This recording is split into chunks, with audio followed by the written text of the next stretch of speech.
Hello and welcome back to the Tramily quiz, the family-friendly quiz that, well, I've been enjoying, and according to the messages, private messages, quite a few of you have been enjoying it too.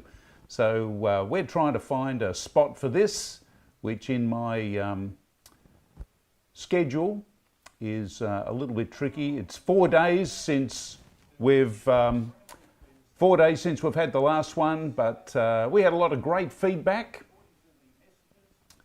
A lot of great feedback from you, and we're going to do another 40 questions today, and we want to get a little bit of fun going. Got some messages in. We could have Botswana coming in, Ireland, America, and you'll notice that I'm wearing an American flag bow tie because, well, Portland, Oregon, over there in the States, Washington State, and right up there in the northwest corner, they're experiencing a lot of forest fires. Melbourne was full of fires and smoke. Drifted down from New South Wales fires last summer.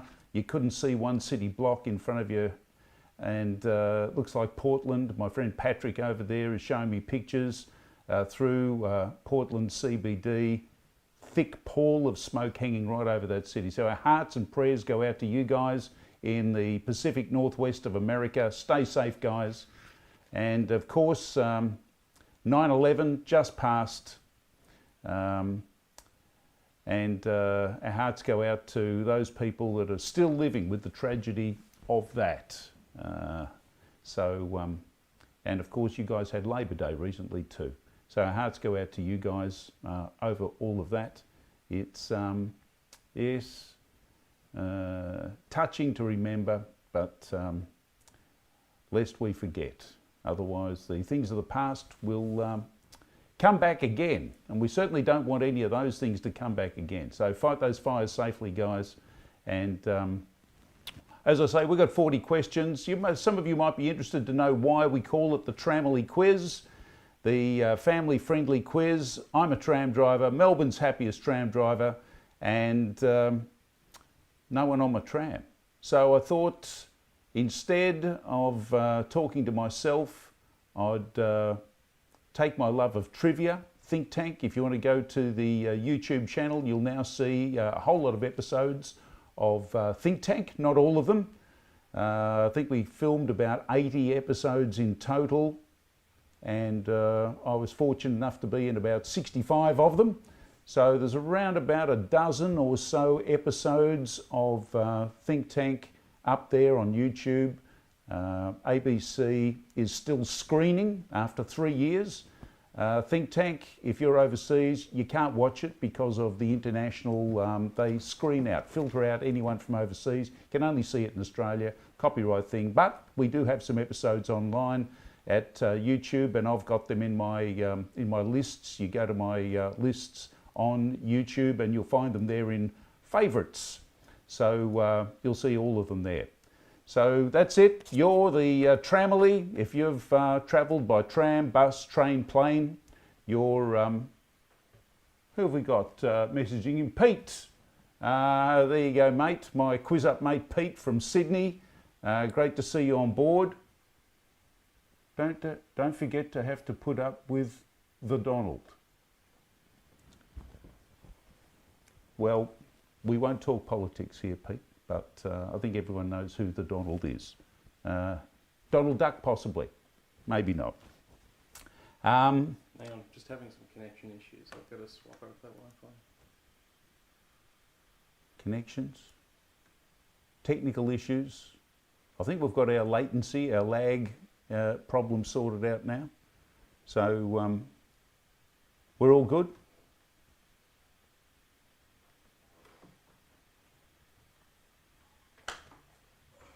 I think we're rocking and rolling. So we've got some interesting things coming up that I would endorse you to consider.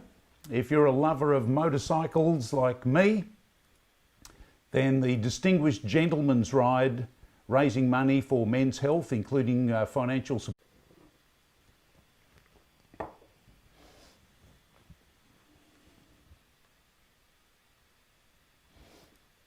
Back Welcome back.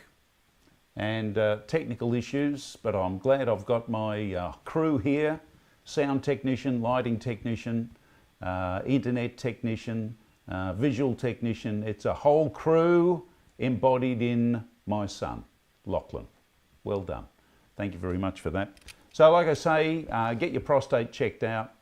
It's just a matter of how long you live as to when you get prostate cancer. So don't let it be a surprise. Ladies, as I was saying, if you've got a man in your life, a father, husband, son, friend, workmate, partner, encourage them. It's not nagging, ladies. It's not nagging. It's encouragement. Go along and get a check. Make sure you keep your own tab on prostate cancer. And like I say, if you've got a motorbike, if you love motorbikes like I do, consider the Distinguished Gentleman's Ride. It's a great thing. We can't do it down here in Melbourne. We're in lockdown through September. 27th of September, get on the line and register yourself. I've registered, even though there won't be a ride, and raise some money. If you want to donate directly to Movember to help men live longer, it's a very worthy cause. Not-for-profit organisation in 20 countries around the world doing great work. You can go to my Facebook, just Google my name, Bruce Worley, or Melbourne's Happiest Tram Driver. You'll find the link to donate there. Or you can go to my link at Distinguished Gentleman's Ride, and you'll find me and my mustache inside the helmet right there at Distinguished Gentleman's Ride. And or you can register and do it yourself. Go for a ride, even if you can't leave home. Melbourne might be the only town in the world, city in the world, in lockdown, but that won't stop me from thinking about having a ride.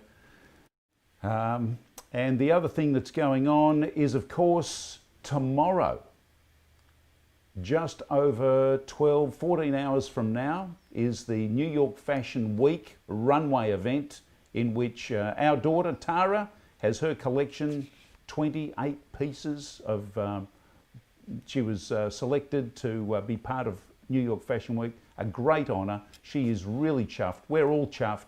And you can get free online front row seats. Click on her link. It's in my, I've posted it, Anne's posted it, Tara's posted it. You get the link there on any one of those pages to get your free tickets, front row seats. It's 6 o'clock Eastern, Australian Eastern Standard Time to go along, and that's a great thing tomorrow.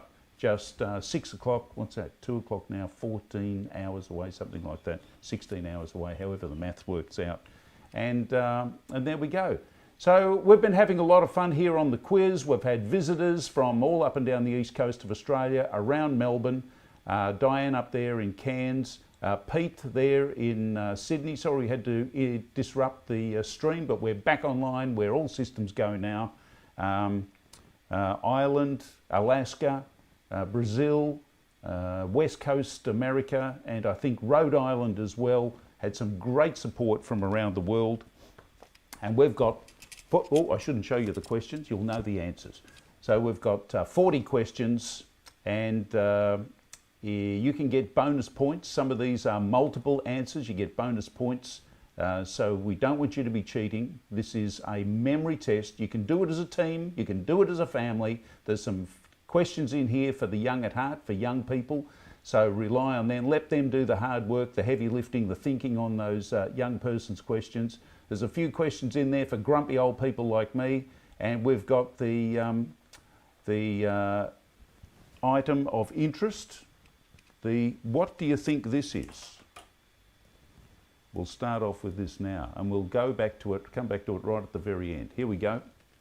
This is, I'll poke it right out front, it's probably out of focus, but I'll bring it back in again. Let me open this little cylinder up. There's a clue. What is this? It's a tube, it's got grooves on it. What is this? Now special item, put it up there with some of the others. You'll see we've got our little darning dolly up there as well. We'll come back to that at the end. You get a bonus point for that. So let's kick this quiz off, and let's get all aboard on the tram in a virtual sense, because like I say, it's very lonely driving, and you are my passengers this afternoon. So let's get quizzing on the 109. So first category is language. So get your language hats on. Who are those going to school, learning a language at school? Or maybe you've lived overseas. Maybe you can cheat. Maybe you've got these languages under your belt already. Question number 1, if I say to you, bonjour, what language am I talking? Some of these questions are easy, but if you don't know the answer, that's just how trivia is. Second question, konnichiwa. Konnichiwa. What language is that from? Hope some of you are getting the answers to this. You reckon that's too easy? All right, well, we'll step it up a bit. Dzień dobry. Dzień dobry. What language is dzień dobry? This one I love. When I say this on the tram, honestly, I feel like I need a parrot and an eye patch. Ahoy! If I'm saying welcome to you and I say ahoy, Long John Silver, what language is ahoy, welcome in? I love language.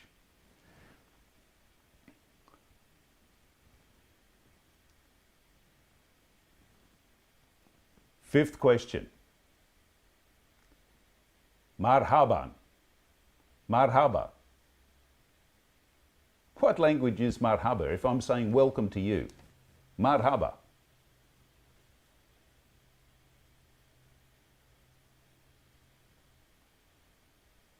Some of these are easy. Some of these will stretch you. You can have a good guess. Why not? Sixth question, Hague. If I'm saying welcome to you and I say Hague, Hague.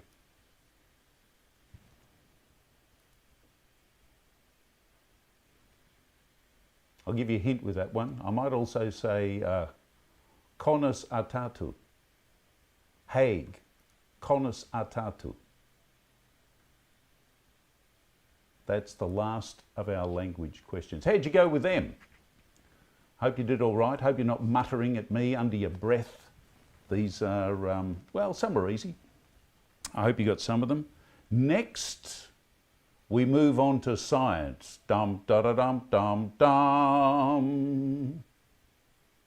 Physics, science, covers a broad spectrum. I am considering doing this in a podcast so that if you're doing a long distance drive, you might want to wrestle with these questions while you're driving instead of listening to music.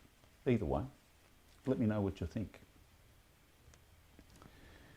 7, question number 7, in science, first question in science.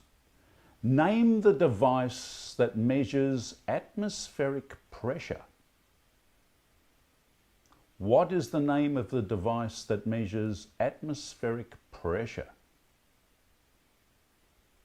Too easy for some. Did your parents or your grandparents have one on the wall and as you went past you go tap tap? That's how I remember it. Fantastic. Now here's an interesting one that affects almost every person in the world. What is the name of the device? And I'm looking for the inventor's name because these are commonly referred to by the inventor's name. The device that keeps the air in your tyres on your car. They use them industrially in air conditioning and all sorts of other things where air pressure is managed. A tricky little thing that allows you not only to put air in but stops it from coming out and keeps it at the right pressure. What is the name of the inventor? What's the name of the invention that keeps the air in your tyres? Now, if you're paying attention at school, a solar system question number 9. Question number 9. In our solar system, How many planets are known as gas giants? Some of you will be saying, I didn't know that any of them were gas at all. Yes, some of the planets are not dirty big lumps of rock. No, no dirt, no rock. Gas. How many?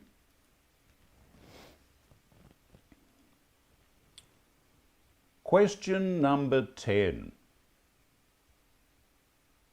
What is the chemical symbol for the element gold?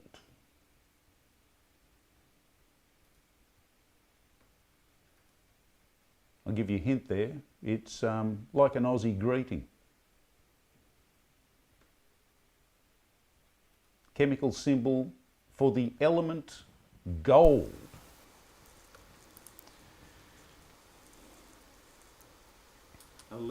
Question 11. We're doing okay? How are you wrestling with science? There's a fair range of topics here. Who is the person accredited with inventing the periodic table as it is laid out at the moment? And I'll give you a hint, there is an element named after him also. What a lovely honour. What is the name of the person who invented the periodic table as it is laid out at the moment?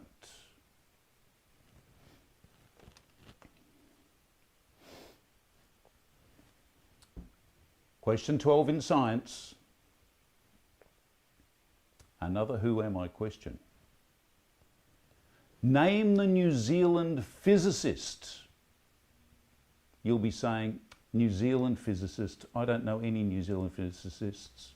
That's not easy to say, is it? Physicists. This man is of international stature. He's famous for his exploration of the anatomy of the atom. Who is the international physicist born in New Zealand who is world famous for his exploration of the anatomy of an atom?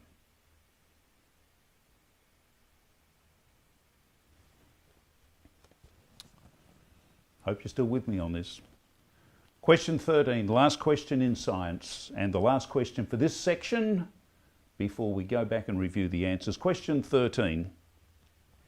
Name the scientist who famously made milk safe to drink. Name the scientist who famously created a process to make milk safe to drink. How are we going, Tramily? We're going to review these questions now. So if you've got any questions, don't forget to message. We're live here. This is your chance to be interactive.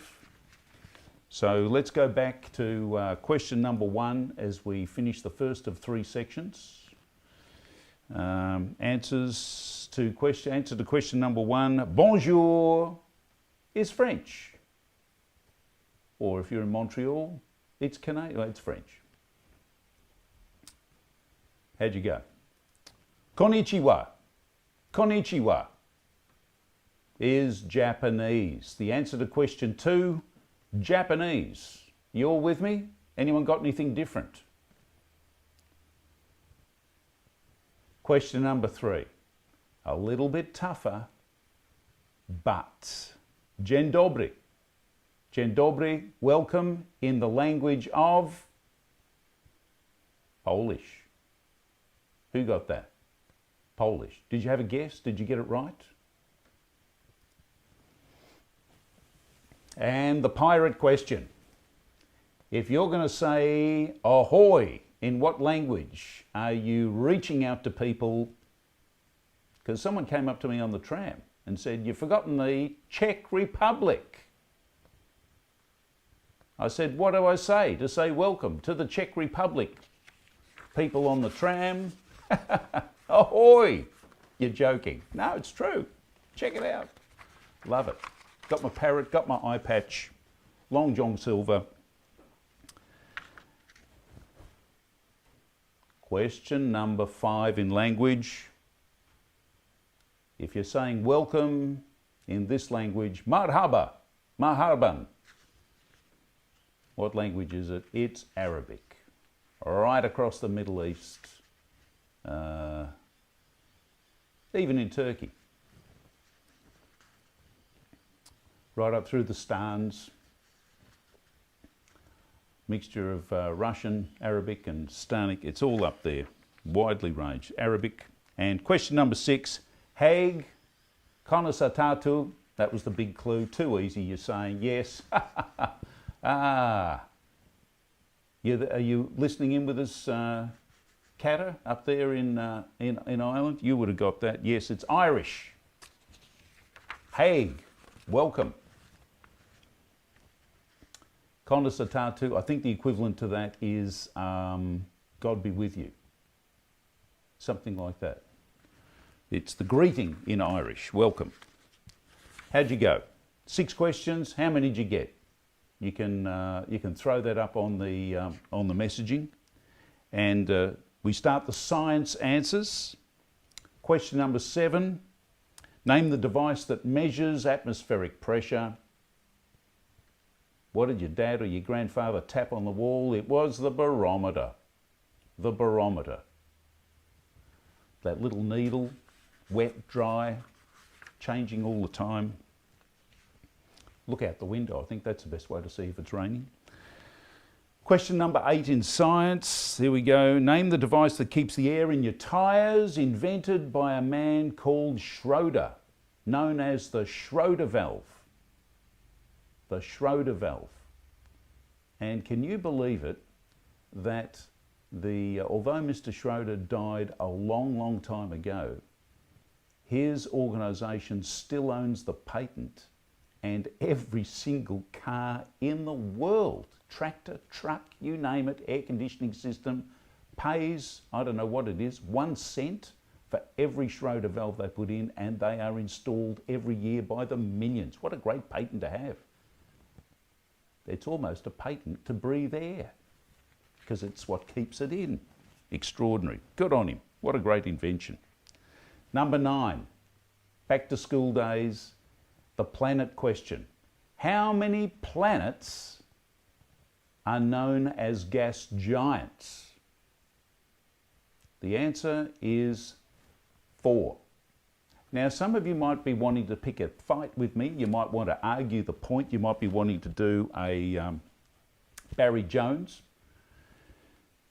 2 of them I know are sometimes referred to as ice gas giants,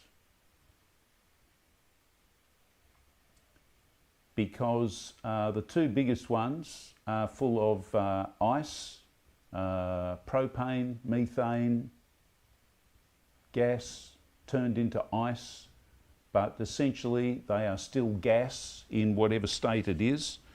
So what are the 4, you might be asking, what are the 4 planets? Jupiter, Saturn, Uranus, and Neptune. And of course, Uranus and Neptune are the ice giants. But 4. If you want to argue the point with 2, I'll give you half a point for that. No correspondence to be entered into. Question 10. What is the chemical symbol for gold? And my clue to you was an Aussie greeting, which is AU. Yes, the chemical symbol is AU. A great Aussie greeting. Question 11. Who is credited with the invention of the periodic table of elements? The Russian, Dmitry Mendeleev, and he did that in 1867. Now it's very interesting because they asked him, how did you come up with the table? Because lots of people had come up with ways to organise all the elements. He said it came to him in a dream.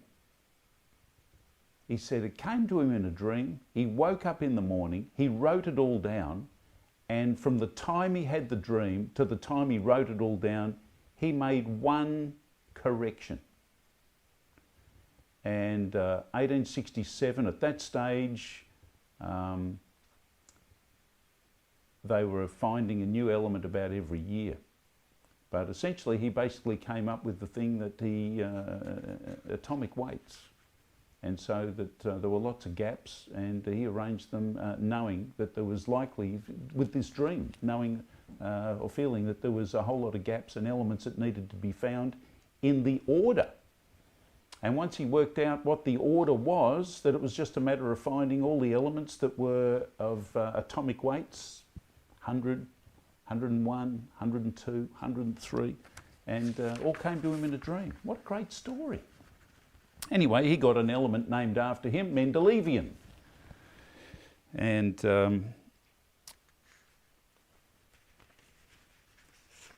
so it's not only Martin Luther King Jr.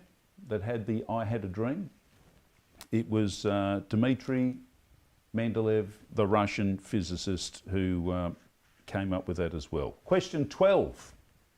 I love these stories. It's great researching these questions. Question 12. Name the international physicist from New Zealand who was made famous with his exploration of the atom. It was Lord Ernest Rutherford. Lord Ernest Rutherford, and when I was hitchhiking my way around New Zealand in my very early youth, spent a month down there hitchhiking around New Zealand, I stayed at a little youth hostel called Havelock, a town called Havelock, and there in the youth hostel was a huge, huge library and museum to Lord Rutherford, because that's where he grew up. Tiny, tiny little rural town on the north coast of the South Island of New Zealand, and someone had put up a table tennis net and said, "This is the net that Rutherford caught the first split atom in," and it's stuck in my mind ever since. Lord Rutherford from New Zealand. And the last question in this section, the answer: name the scientist famous for making milkshakes. No, not milkshakes, making milk safe. It's called the process of pasteurisation, and Louis Pasteur, the French scientist, is the man. Louis Pasteur. The process of pasteurisation, heating milk up to kill the bugs, letting it cool down, and it's safe for everyone to drink. There we go. End of section 1. How'd you go? You can let me know how you've gone so far. And that will be a good thing as we move on to section 2. And the first part of section 2 is money. Trying to read. I've heard of, yeah, Pete, this is a family show. What did you say there? I've heard of Uranus has been releasing quite a lot of gas recently. Oh yeah, it's a gas giant, a giant of gas. Have you been there lately? Beans to you? No, we won't go there. It's a family show. There you go. Thanks, Pete. Appreciate your humour. Ha ha ha. There we go. You're off work today. That's a good thing. Shifting all those containers around up there in Sydney. Fantastic. All right, get ready. Question 14 in the subject of money. Which famous economist wrote the book Das Kapital? I'll give you a hint here. He sounds like he's writing in one particular language. That's the name of the book, but in fact he spent most of his life in England. Who is a famous economist who wrote the book Das Kapital? Question 15. Question 15. What currency is in use today in Norway?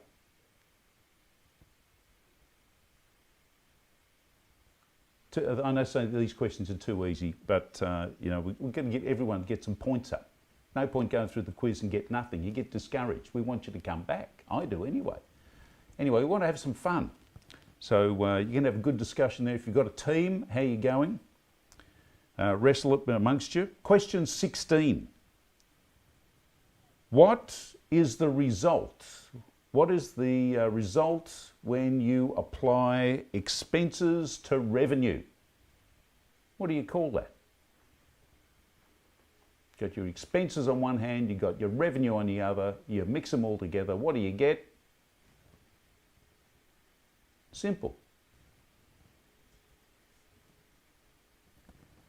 So, question 17. Name the economist, this is one of my favourite guys, I've got to tell you. Name the economist who wrote the book, The Affluent Society. I know some of you will be saying this is just all too easy, I know, but see, not everyone is really into money. But I've got to say, this is a book. It's not a big book, it's a tiny little book. It's more like a pamphlet. It was an absolute sensation when it came out. Get the chance, get it and read it. It'll explain a lot of things to a lot of people. It puts it in layman's terms. A great guy, wonderful guy. Question 18. Name the currency of China. What's the name of the currency in China?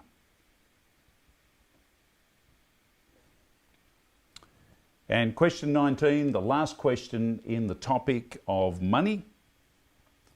Name the currency of Japan. Have you been to Japan? Be all too easy. Been to Japan?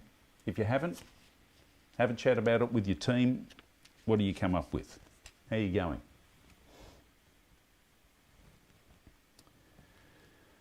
Next section. Question 20 is in the topic of young at heart. So if you've got young people in the room, this is where they come right up close and their brains will really kick into gear. Young and young at heart. Some young questions in here. Name the family, question 20, name the family that sang their way from Austria in World War II to America.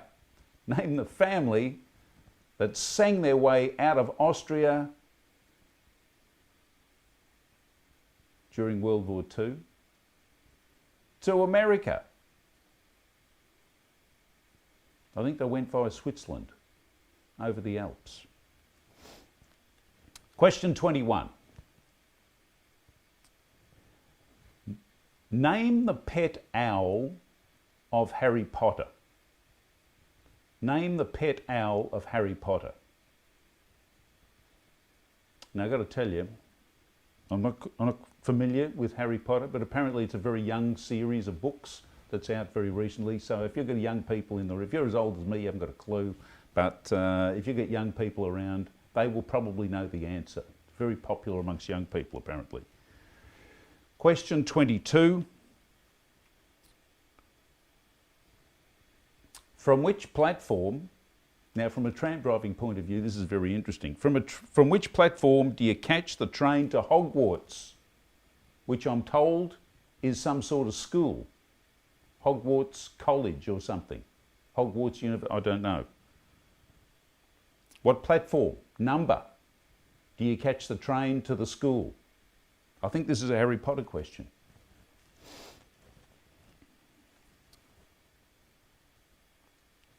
Question 23, in Young and Young at Heart. Name the author of the Cat in the Hat books.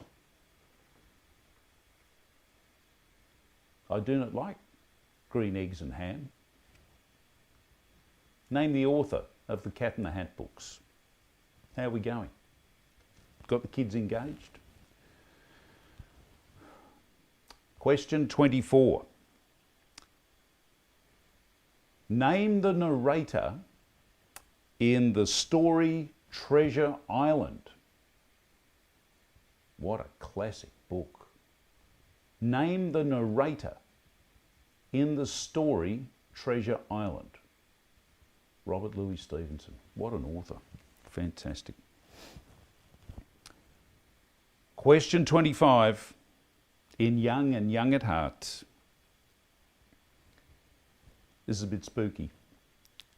In the classic tale, A Christmas Carol, How many ghosts are mentioned?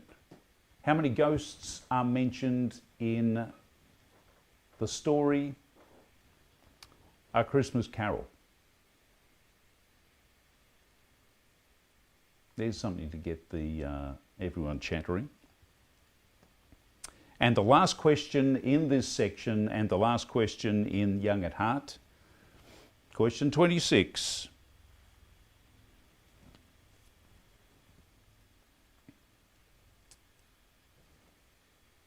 Hans Christian Andersen wrote of a mermaid who became a person. Where is the statue located?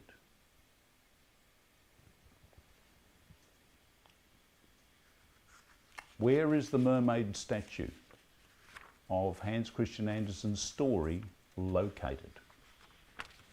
And that's the last question, and now we'll go back and do the answers. How are you going? You're wrestling with it? I'll give you a second to go and sort through your answers. If you haven't got it, you can make some guesses.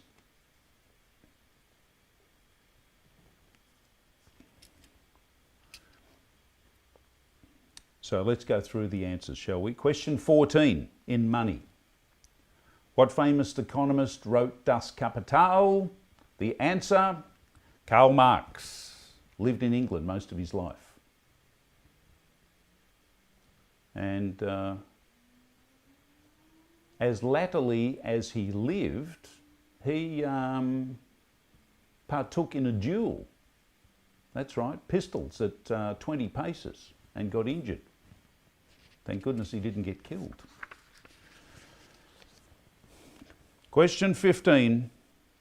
What currency is used today in Norway? And I know some of you will be saying, Norway, Scandinavian country, the krona. Ha ha, yes. No.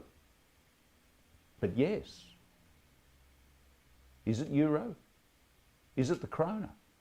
Are they in Europe? Are they out of Europe? The answer is krona. No, they don't use the euro. Don't use the euro. We'll find out in time. They've survived this far without it. And question 16. What is the result of applying expenses to revenue? And of course you will say the answer is an overdraft. Almost, yeah. No, the answer we're looking for is profit. It might be a negative profit, but the answer is profit.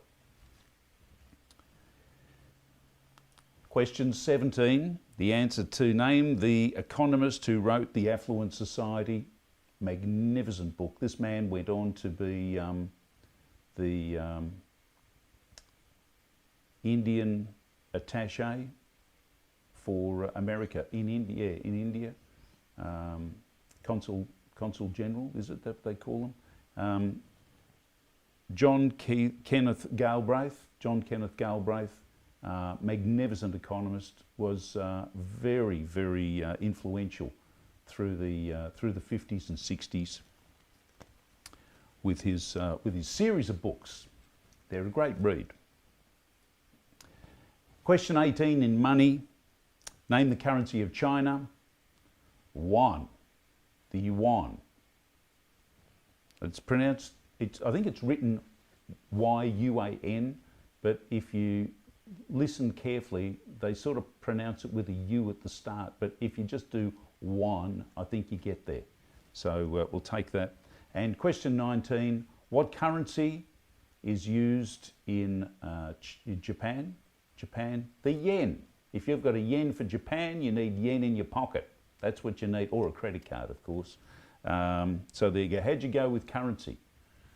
You come out in credit or deficit? Did you come out in an overdraft? So now we'll move on to answers to Young and Young at Heart. Question 20. Name the family that sang their way out of Austria over the mountains to America. The Von Trapps. Sound of Music. How could we forget them? Hope you got that one right. So many of them.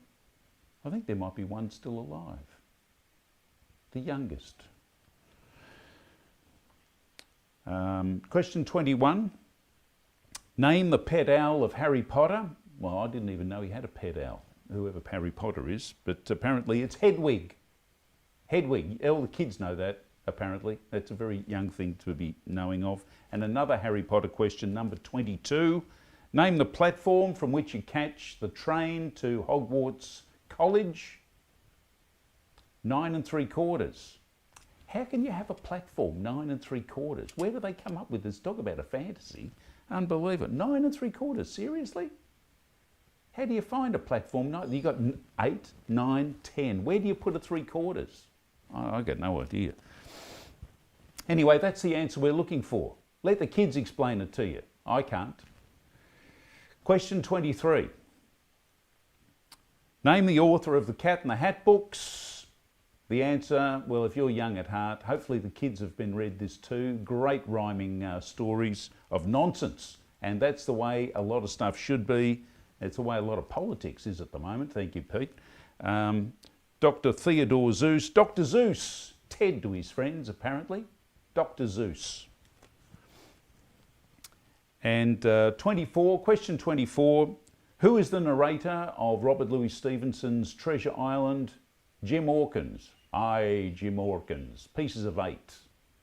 You need to be yelling out in Czechoslovakian hello or welcome. Ahoy. That's right. Jim Hawkins. That's the man we need. And question 25. The classic Christmas Carol story by Dickens. How many ghosts? Well, I know you'll be counting them up. You'll be saying, oh, there's Christmas past, there's Christmas present, and there's Christmas yet to come. So there's 3. But in fact, there is the ghost of Ebenezer Scrooge's old partner. So the answer is 4. 4 is the answer we're looking for. Check it out.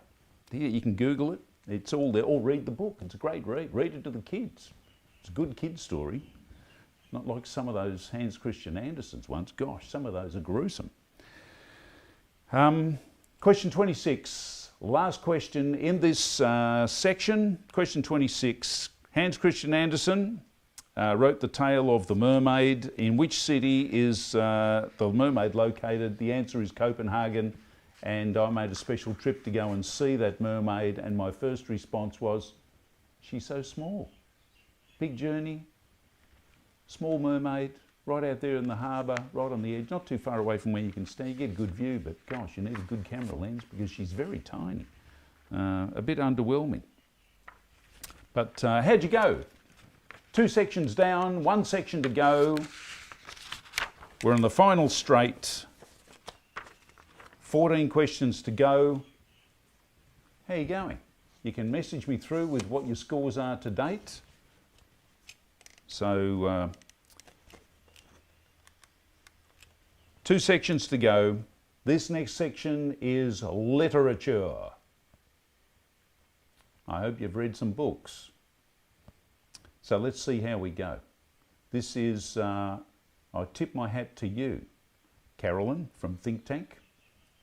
And let me just say that if you're not watching this live, or even if you are, if you go to the YouTube site now, I've got in my lists Think Tank. There's quite a few episodes of Think Tank there, not all of them. A few I've put in my favourites list and under Think Tank, and you can watch some of the episodes. I was fortunate enough to be in 65 of the 80 episodes. So you can catch up and find out a bit more about what we did at the ABC on Think Tank right there on the links on YouTube. So let's get on with question 27, shall we? In literature.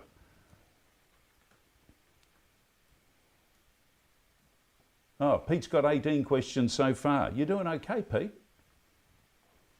Which is how you usually go, because in Quiz Up you smash the daylights out of me. Oh, he's a tough component if you come up against Pete in Quiz Up, I tell you. He's a tough lad to beat.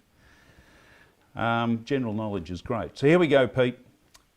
Question 27. The Bronte sisters wrote amazing books, but which one of the sisters wrote Wuthering Heights? Which of the Bronte sisters wrote Wuthering Heights.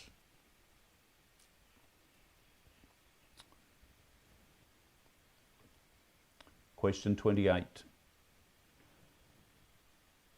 Now this is for petrol heads. So this is not what I would call classic literature. Oh, it is classic literature. It's classic petrol head literature. So if you've been to university, you may not have studied this. Bad luck. This is general knowledge. Tuning for Speed, an amazing book on how to make cars go faster, and particularly this one for motorbikes. Which amazing international engineer wrote the book Tuning for Speed? Internationally recognised as a tome of engine tuning. And I know some of you all know that straight off the top of your head. I'm very fortunate to have a personally autographed copy of it. Question 29. Who wrote the classic The Spy Who Came In From the Cold? Who wrote the classic book The Spy That Came In From the Cold? We've entered spring here. It's not cold outside at all at the moment. So, and I know all of those people suffering the fires, the forest fires over there in the Northwest Pacific coast part of America, suffering all those fires and smoke. It's Patrick and Co. suffering a lot of that smoke across Portland City at the moment. Shocking stuff. Be safe, guys. Question 30. Question 30. Name the great musical... here we go, yes. Name the greatest musical ever written. Now, I'll give you a hint as to which one. This is my opinion. My opinion. Name the greatest musical ever written involving a prisoner who escapes from prison during the... and leading up to the French Revolution. Does that give you a hint? Greatest musical ever written. Magnificent musical. And no correspondence shall be entered into over the answer of this. No, we're not going to go down the cats. No, we're not going to do any of that. This is about the greatest musical ever written, not about the greatest cats ever written. Question 31. Great literary piece. The amazing book Speed and How to Obtain It. Speed and How to Obtain It was written by which famous and prolific author? Give you a hint. Not Barbara Cartland. Question 32. Name the extraordinary play by Australian playwright Michael Gray Griffiths about a family who comes together. This is a great hint. A family who comes together to put their mother into a nursing home and decide then to murder her. A play you don't take your mother to. Name the play of Michael Gray Griffiths about a family plotting to murder their mother. And question 33, the last in this section of literature. Who authored the now politically incorrect book of Noddy and Big Ears? I'm not sure you get away with any book called Big Ears. It'd be sort of like a bullying thing. Like if you'd had a book written like Big Nose or something. No, you can't. Anyway, look, I'm not pretending to be politically correct. I'm old, I'm grumpy, come from a different era. When you're born in 1843, a lot of stuff you just don't care about anymore. So who authored the politically incorrect children's book series, Noddy and Big Ears? And that's the end of that section. Now we move on to our final section, arts. Arts and things arty and a little bit architectural. Architectural, yes. Final set of questions. Question 34. The Mona Lisa is a famous painting with something missing. Yes. I'm not saying it's not a perfect picture, but what doesn't Mona Lisa have? What's missing? Famously missing. No, not a credit card, no. Question 35. American Gothic by Grant Wood. American Gothic, great piece of artwork. a farming couple standing stoically in front of their farmhouse, and in his hand he holds what? What is held in the hand in the picture American Gothic? Oh, you know the picture, you know the name, but what's in his hand? Is he holding his wife's hand? Is he holding the car keys? Question 36. Question 36.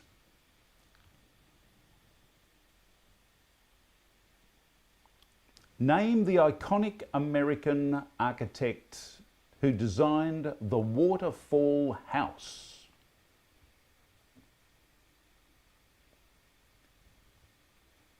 Quite an amazing piece, not a cheap home. This is not what you find in a public housing estate, although some would argue that sometimes that does happen, but I don't think it's planned that way. You've got to call the supervisor to get the waterfall fixed if you're in public housing and you've got a waterfall. Maybe you're living in the apartment downstairs. No, this is planned this way. Who is the amazing American architect who designed the waterfall house? Question 37. Canberra, the capital of Australia, is a planned city. It was just pretty much paddocks before the city was planned and designed. But by whom? Name the architect who set out Australia's capital city, Canberra, because they didn't want the capital city to be in Melbourne anyway. I don't know why they didn't want it to be in Melbourne. What a beautiful city Melbourne is, even though we're in lockdown at the moment.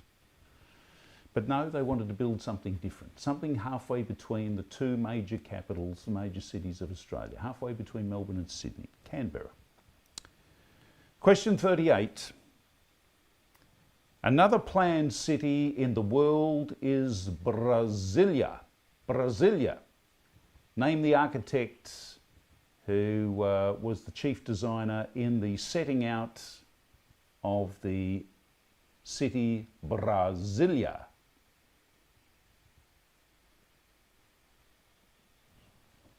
Big man, big name. Question 39, second last question. What is the type of art known as where tiny little pieces are arranged to make a big overall picture? Tiny little pieces are put together. Thanks, Pete. Maybe it was, but I'll go with, yeah, thanks. Falling water, waterfall, falling water. Anyway, you're probably going to get, you might not get it right, Pete. You might have a different house. Might be that you might be in the Housing Commission houses where the water is falling from the shower upstairs, overflowing the bath and down and into yours, falling water down into the apartment below. I don't know. We'll find out if you've got the right answer soon, because this is the last question. Question 40.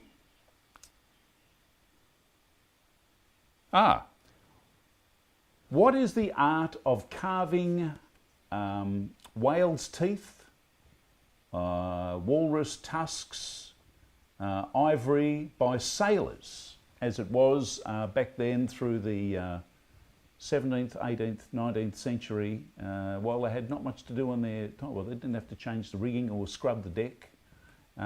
What was the artwork called where they were carving whale's teeth,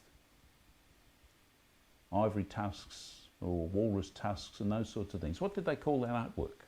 How'd you go? That's the last question, and I hope you've done well. So I'll give you a minute to finalise, guess your last ones if you've got the answers, if you haven't got the answers there. So let's now go through the final rundown on the questions and see what we've come up with. So going back to literature, question 27, which of the Bronte sisters wrote Wuthering Heights? It was Emily. How'd you go? Emily. She only wrote, I think, one other book, which was poems, a book of poems, or about poems. Anyway, I think that's how it works. Emily Bronte, Wuthering Heights. What a magnificent story. And of course, a song. Made famous in the 70s. Wuthering Heights. Heathcliff. 28.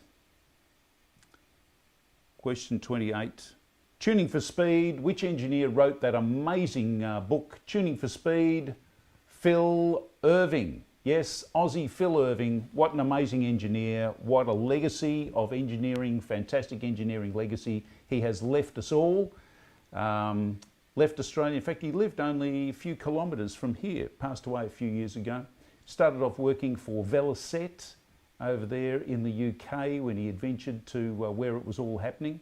And then he moved on where he became most famous, redesigning the Vincent, the big V-twin, tidied up the Model A, turned it into a fire-breathing, tidy beast, superbike par excellence that powered outfits, speedway, even cars, and they even made motors for aeroplanes. Phil Irving, who went on with Repco and became the lead engineer for the Repco Brabham that took Jack Brabham to 2 world championships in Formula One with that Buick V8 that was a fire-breathing monster. And what a fantastic history record, and an amazing guy, very humble guy, amazing mind, very clever. Phil Irving. Tuning for Speed. If you want to know how to make something go fast, get the book. Lots of editions. 29. Who wrote the classic Spy? The Spy that came in from the cold? Who wrote the book? John le Carre. Yeah, sort of like a James Bondy thing. John le Carre, fantastic author, great book. Great book. And a movie as well. Question 30. Name the greatest musical ever. Well, look, I don't even have to go any further than just ask that question. Les Miserables, story of a man who went to prison, escaped, and then went on to be wrapped up in the French Revolution. What an amazing story. Les Miserables, and there is no correspondence going to be entered into with that. That is, without a doubt, the greatest musical ever written. Moving right along, speed and how to obtain it. Now, while Phil was writing his book, an American up to his armpits in American V8s and American twin motorcycles, V-twin motorcycles, was doing a similar sort of work, and he did a great work with this book. Who was it? Floyd Clymer. Floyd Clymer, great engineer from the United States of America, and that's a great book, very wide-ranging and very detailed as well. So if you've got those two books, you've got everything you need to know. Phil Irving and Floyd Clymer, you got the lot.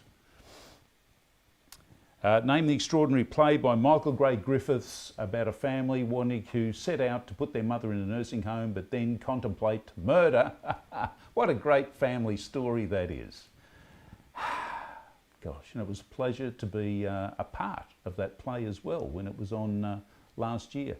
We put it on, and the name of the play is Magnolia Tree. And if you haven't seen it yet, you want to get onto it. As soon as this COVID thing's over, it'll be back on the road, touring through Victoria, New South Wales. Who knows, maybe they'll make a movie about it.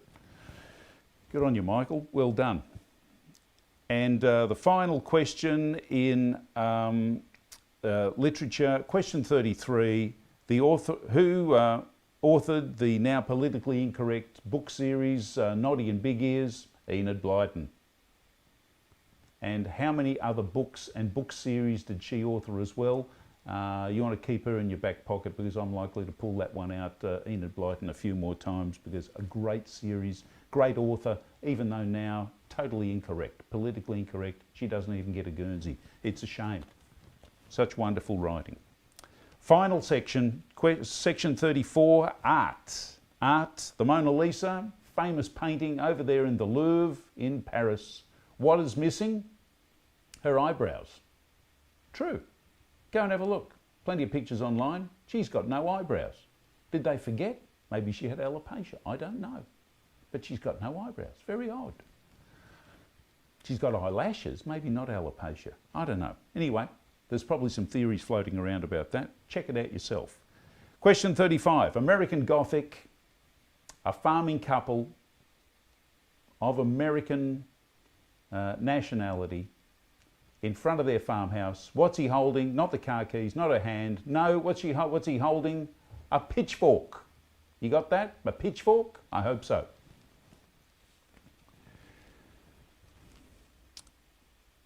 Question 36. Here we go. American iconic architect who designed and was famous for the waterfall house, where the waterfall not only went into the house, but it also flowed out of the house as well. The house was built partially over the top of a waterfall. Magnificent. No, not Housing Commission. No, this was designed this way. Not for your average house. No, it would have been a millionaire that would have bought it. And I think it's now a national institution and a national treasure now, the house. If it's not, it should be. Frank Lloyd Wright. Frank Lloyd Wright, astounding, innovative architect. Question 37, we're getting to the end. The Australian capital, Canberra, was designed by Sir Walter Burley Griffin. And the lake in the middle is the Burley Griffin Lake, named after him, where our Parliament House is overlooking, on the hill. Das Kapital, on the hill. Brasilia, question 38. Brasilia is designed by which famous international architect? Oscar Niemeyer, a Brazilian himself, Oscar Niemeyer. And he also designed the United Nations headquarters in New York and the San Francisco Museum of Modern Art. A prolific and international architect, Oscar Niemeyer. Answer to question 38. 39, second last question. How are we going? Nearly at the end here. What is the art type used where little tiny bits of pieces are joined together and to make up one big picture? What is it called? It's a mosaic. And you'll see this sort of art going right back to Roman times and even earlier, where I think someone would break an expensive vase and they'd say, what on earth is going on here? That'll come out of your page. No, it's what I'm designed to do. I've just decided this is a new form of artwork. It's going to go mad. You'll be the first person to own this type of artwork. Don't be upset. This is purpose built. Yeah, right. Anyway, that's how mosaic started, I think. Mosaic. Last question. Question 40. What is the art form carving of elephant's tusks, walrus tusks and sharks, whales' teeth, that sort of thing by sailors? The answer is scrimshaw. Scrimshaw. And some beautiful pieces, quite collectible stuff. It's worth a lot of money. If you've got scrimshaw in as a collector's piece, beautiful artwork, amazing stuff. Men that have got time on their hands and a penknife, and off they go. They've got produced all this fantastic art. So, and I hope you've done well. While you're tallying that up, and you can put your answers, how far your scores are, so we'll see who's the winner for today. While you're doing that, we'll just revisit this little piece. It's our curio for the day. What's our mystery item? I can now reveal to you the front of it there. Can you read that? It says Edison record. Edison record. Now, when recording first began, Edison came out with an Edison recorder, and it wasn't a flat like a record, it was a tube like this. So these were called cylinders, recording cylinders. And I don't know whether you can see that, the little grooves on it. And the needle ran on this and trailed along. I don't know how long this runs for, probably about just a couple of minutes. But that's how the first records were done by Edison, the very first recordings. And you could buy them commercially. On the bottom here, there's a little stamp been licked and applied to the bottom, which is the royalties to the artist. They had that way back then, and that's our mystery item. So if you got that, an Edison cylinder, a recording cylinder, you get an extra point for that. So you can post your points that you got up there, or you can private message me. And I hope you've enjoyed today's quiz. I know I've enjoyed today's quiz, and we'll be looking to have another one. I think the next one might be on Thursday, but I'm not sure what time yet. It's going to be a bit tricky because of my rostering. But we'll be having another one late in the week. And don't forget, thoughts and prayers for all of those in the Pacific Northwest of America as they are going through all those fires. And Pete got 28, says he really enjoyed it, appreciate the time. And thanks, Pete. 28's not bad. That's a good score. And so thank you very much for that. And also don't forget that tomorrow, in around about 24 hours time, yes, 1 day, 6 o'clock Australian Eastern Standard Time, our daughter's New York runway fashion collection will be up there in the runway in New York. We're very excited about that. And don't forget, if you're a motorcycle petrol head, to have a think about going into Distinguished Gentleman's Ride, raise some money for Men's Health, Distinguished Gentleman's Ride, the 27th of September and November. Google on Facebook, or Google Melbourne's Happiest Tram Driver. Find me on Facebook. You'll find the link to donate money there, and you can help men live longer. So have a great week. Thanks for your time. Great quiz. Don't forget to subscribe if you've liked it. Give me the thumbs up. Subscribe. Tell your friends about it.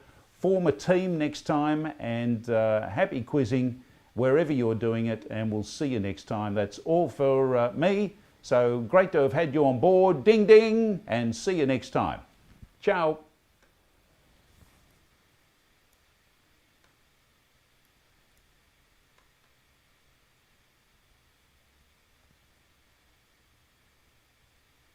Hasta luego.